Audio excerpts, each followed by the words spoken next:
పవిత్ర పరిచారు. ఉదక స్నానము చేత పవిత్రపరిచి, పవిత్రపరిచిన తర్వాత మళ్ళా ఏం చేశారు?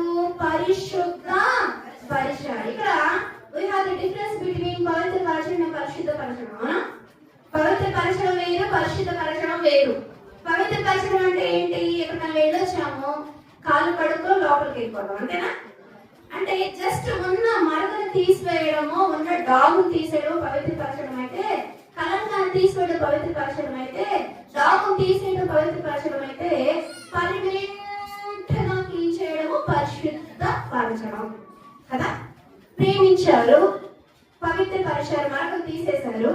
అలాగే ఏం చేశారు? నెక్స్ట్ పర్మనెంట్ గా పవిత్రపరిచేశారు. పరిశుద్ధపరచబడిన వారము, పరిశుద్ధపరచబడిన వారము. తర్వాత చూడండి, పరిశుద్ధపరచుటకై దాని కొరకు తన్ను తాను అప్పగించుకొనెను. ఏం చేస్తారట?